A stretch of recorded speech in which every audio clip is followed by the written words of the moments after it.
maxaad ka taqaanaa shanta qof ee ugu buuran uguna baaxadda weyn adduunka? Mawduucan ayaan kaga hadlaynaa, balse intaan u gudagin mawduucan waxaan kaa codsanayaa inaad subscribe saarto YouTube channel-ka.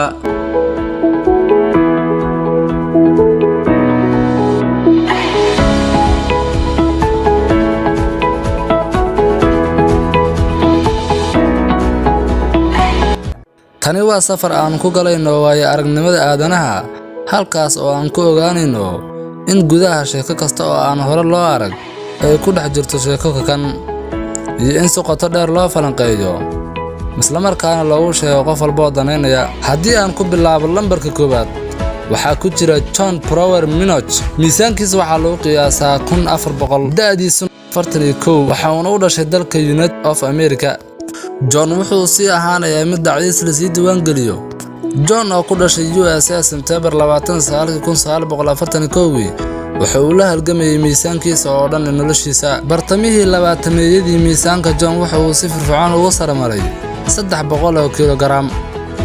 Si kastaba ha ahaatee, xaaladiisu way sii xumaanaysay sanadihii xigay, wuxuuna la kulmay miisaan koror ah, wuxuuna gaadhay qiyaastii 1400 rodol 1979, kaasi oo ka dhigay mid ka mid ah dadkii ugu cuslaa ee adduunka soo mara. Lambarka labaad waxaa ku jira Franco. Franco waxa uu ku dhashay dalka Mexico, da'diisu waa 33, miisaankiisuna waa 311.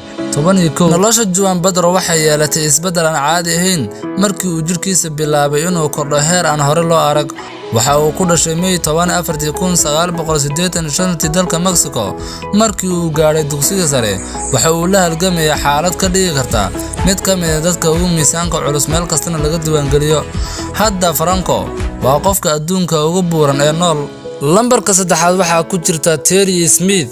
Culeyskeedu waa 1200, waxayna da'deedu tahay 58, waxayna u dhalatay dalka United States of America. Terry waxay heshay tixgelin sababtoo ah miisaankeeda aadka u xun, waxaana laga yaabaa inay tahay haweeneyda ugu miisaanka culus meeraha. Terry waxaa la dhalay 1964, waxayna ku dhalatay magaalada Ohio ee dalka USA. Terry waxa ay la kulantay dhibaatooyin aad u waaweyn oo la xiriira miisaankeeda. Bartamihii 30-meeyadii miisaanka Terry waxa uu gaadhay 544 kilogram, oo u dhiganta 1200 rodol, taas oo ka dhigaysa mid ka mid ah dadka ugu miisaanka culus meel kasta oo laga diiwaan geliyo. Lambarka afraad waxaa ku jira Mayra Rosales. Culeyskeedu waxa weeyaan 1036 lbc, da'deeduna waa 43, waxaana u dhalatay dalka United States of America. Mayra waxay dhalatay 29 Maarch 1980. Mayra ayaa lagu eedeeyay inay si lama filaan ah u dulmartay wiil ay eedo tahay oo 2 jir ah 2008, waxayna udub dhaxaad u ahayd dambi baadh. Mayra markii hore waxay qiratay dambiga, haddana waxaa la ogaaday inay u qaadatay khaladka si ay u ilaaliso walaasheed, taasoo looga jawaabay markii dambe inay Mayra tahay dambi la'aan. Lambarka shanaad waxaa ku jira Kenneth Bramley. Culeyskiisu waxa weeyaan 1030 lbc, da'diisuna waa 55, waxaana u dhashay dalka Mexico. Kenneth Bramley ayaa wuxuu ka soo muuqday documentary 2008 laga sii daayay TV TLC. Kenneth Bramley sidoo kale waxaa loo yaqaanaa Halfton Dad.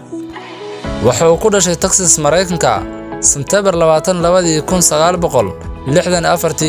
waxa uu la halgamay cayilka xadaafka ah, wuxuuna culeyskiisu ahaa qiyaastii 1030 rodol, oo u dhiganta 467 kilogram. Nolosha Kenneth iyo dadaalkiisii uu ku doonayay inuu dib ugu soo ceshado caafimaadkiisa si uu faa'iido ugu yeesho qoyskiisa ayaa lagu diiwaan geliyay dokumentiga Halfton Dad.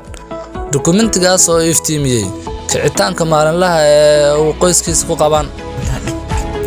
Haddaba daawadayaal, halkaas ayaynu ku egtaa maanta barnaamijkeena shanta qof ee ugu buuran uguna baaxadda weyn adduunka, halka uu kaalinta koowaad